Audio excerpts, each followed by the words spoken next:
Olá, hoje nós vamos falar do texto Teoria dos Signos, do José Fiorin.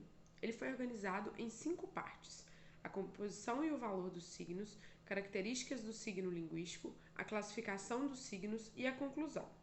O texto se encontra no livro Introdução à Linguística 1, Objetos Teóricos, organizado pelo Fiorin em colaboração com outros autores. O autor inicia o texto com 2 exemplos muito interessantes para apresentar os signos.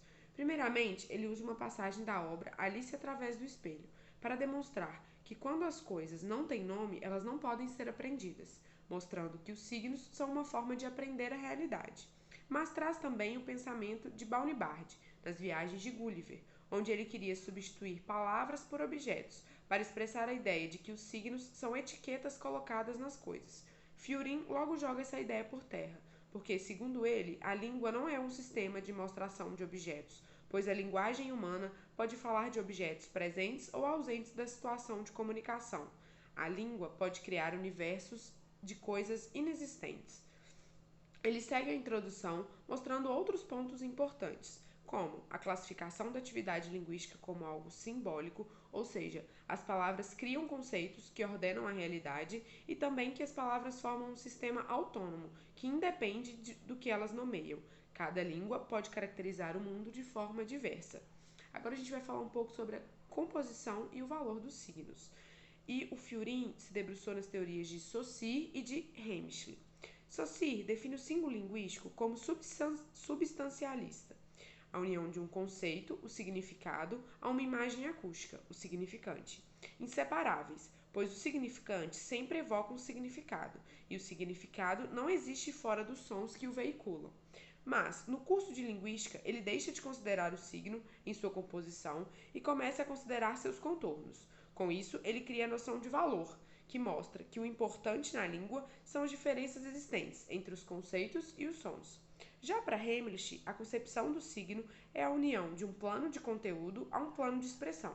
Cada plano compreende 2 níveis, a forma e a substância. Assim, há uma forma de conteúdo e uma substância do conteúdo, uma forma de expressão e uma substância da expressão. A forma de expressão são as diferenças fônicas e suas regras. A forma do conteúdo são as diferenças semânticas e suas regras combinatórias. A substância da expressão são os sons e a substância do conteúdo, os conceitos. Quando a gente analisa essa parte do texto, a gente vê que Saussure vê o signo como a menor unidade dotada de forma fônica e de significado, ou seja, o morfema.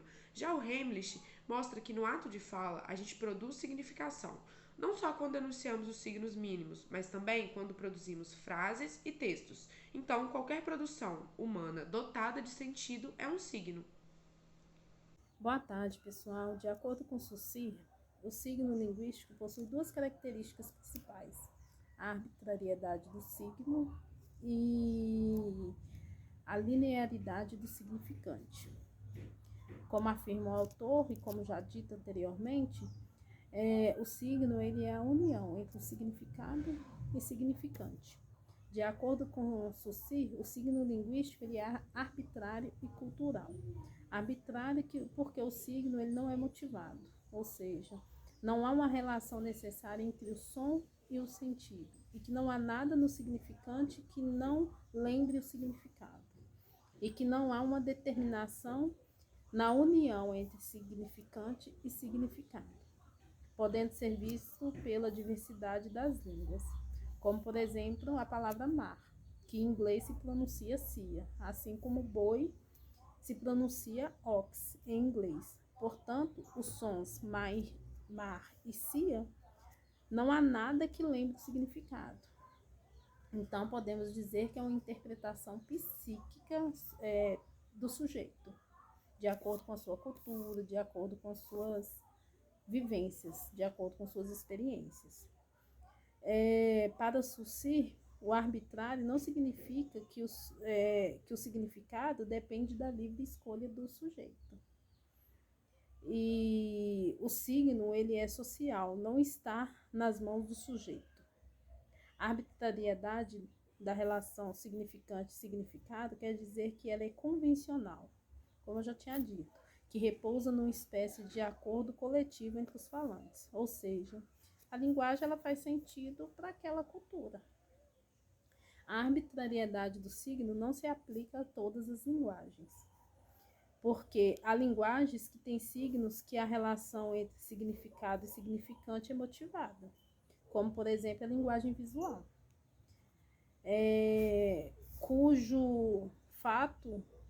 cuja foto, por exemplo, a linguagem visual é um exemplo de uma foto de uma paisagem, em que o seu significado e significante estão unidos pela semelhança.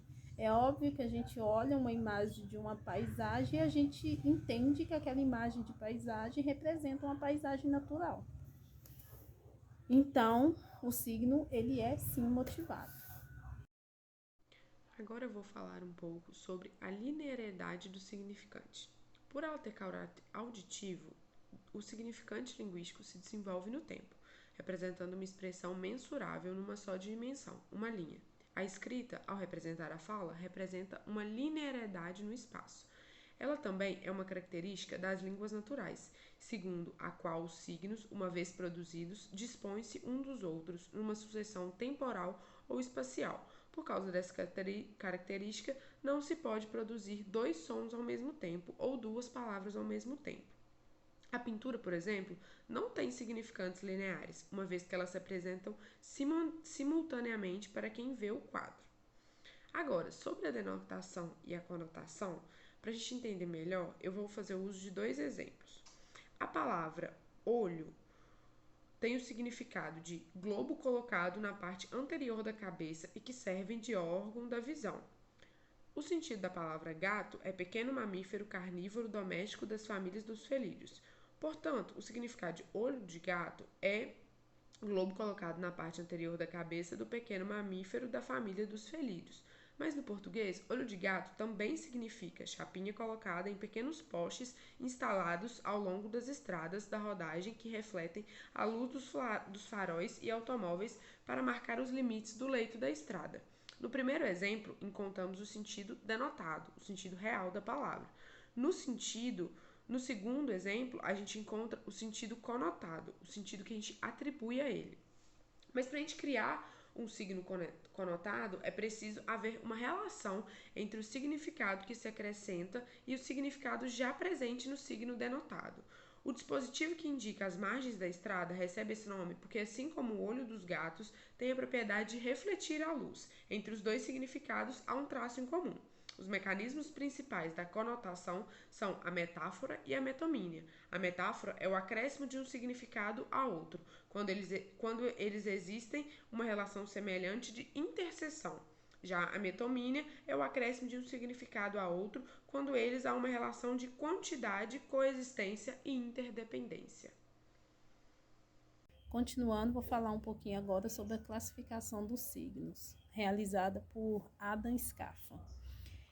Então, para ele, a classificação do signo está ligada a todos os tipos de signos. Unidade o qual se relaciona entre a expressão e o conteúdo, respeitando as noções de termos utilizados para dar nomes a todos os tipos de signo, como símbolo e sinal. Então, de acordo com ele, a intenção comunicativa presente no signo, ele pode ser classificado em signos naturais e signos artificiais. Os signos artificiais referem-se aos fenômenos naturais, que servem como veículo, como um meio para nos fazer perceber outro fenômeno natural, sendo uma expressão de um dado conteúdo, podendo ser também denominado de índices ou sintoma, como por exemplo a expressão de uma fumaça, que indica a existência de fogo, assim como a febre indica que a pessoa não está bem de saúde.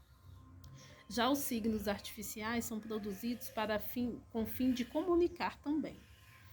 Os signos artificiais são palavras, sinais de trânsitos, signos presentes em todas as linguagens, como, por exemplo, cinema, pintura, escultura. E ele tem interpretação em diferentes linguagens, né? E pode ser dividido em signos verbais e signos de expressão derivada. Os signos de expressões derivadas se diferenciam pela função de comunicação, que pode ser através de sinais ou signos substitutivos. Os sinais, por sua vez, são os signos que levam o homem a uma ação, como, por exemplo, o sinal de trânsito, né? Que o vermelho do semáforo faz com que o homem pare, assim como o verde faz com que o carro se movimente. Já os signos substitutivos são usados para representar algo, uma paisagem, por exemplo. Assim também se distingue entre signo estricto sensu e símbolos, cujos significantes expressam um significado concreto, como, por exemplo, um autorretrato, cujo significado representa quem pintou aquele quadro. Já o símbolo é um elemento concreto, que representa o abstrato, como as religiões, os sistemas sociais. A importância desse texto é notada na conclusão dele, onde ele traz 2 pedaços do livro de Gênesis para mostrar a criação do universo, que o mundo se criou através da linguagem, através do ato de linguagem. E esse mito, ele quer mostrar o poder criador da linguagem, que dá ao homem a capacidade de ordenar o mundo e categorizá-lo. Com os signos, o homem cria universos de sentido. As línguas não são nomenclaturas que se aplicam a uma realidade pré-ordenada, mas são modos de interpretar o mundo. Por isso, estudar a linguagem é a forma de entender a cultura, de compreender o homem em sua marcha sobre a Terra.